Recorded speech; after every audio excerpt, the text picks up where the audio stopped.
आज सुबह 3 अंडों वाला ऑमलेट और 2 आलू के पराठे खाने के बाद लस्सी का ग्लास पीते हुए हम ये सोच रहे थे कि ट्रेडमिल के मौजिद 54 साल की उम्र में चल बसे, जिम्नास्टिक के मौजिद 57 साल की उम्र में चल बसे, वर्ल्ड बॉडी बिल्डिंग चैंपियन का 41 साल की उम्र में इंतकाल हो गया था और दुनिया के बेहतरीन फुटबॉलर मैराडोना का 60 साल की उम्र में इंतकाल हो गया था, जबकि किंग ऑफ मार्शल आर्ट सिर्फ 32 साल तक जिए।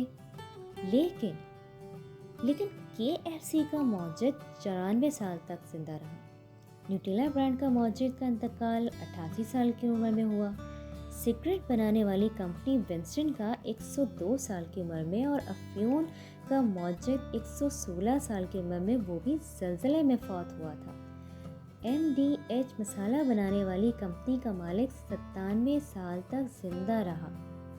फिर ये हमारे डॉक्टर हजरात इस नतीजे पे कैसे पहुँचे कि वर्जिश ज़िंदगी को तूल देती है।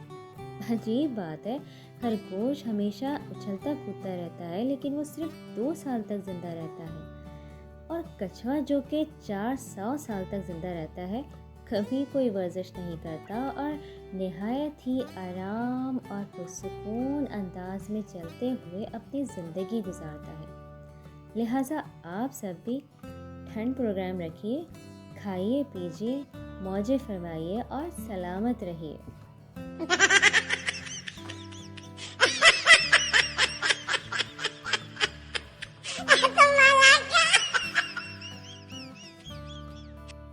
अगर आपको मेरी कहानी पसंद आई है तो आप इसको लाइक करें, साथ ही अपने दोस्तों को शेयर करें और मेरे चैनल को सब्सक्राइब करें। और अगर आप चाहते हैं कि आपको इस तरह की मज़े की कहानियाँ सुनने को मिलती रहें तो नीचे दिए गए बेल के बटन को दबा दें ताकि आपको मेरी कहानी सबसे पहले मिल सके। शुक्रिया।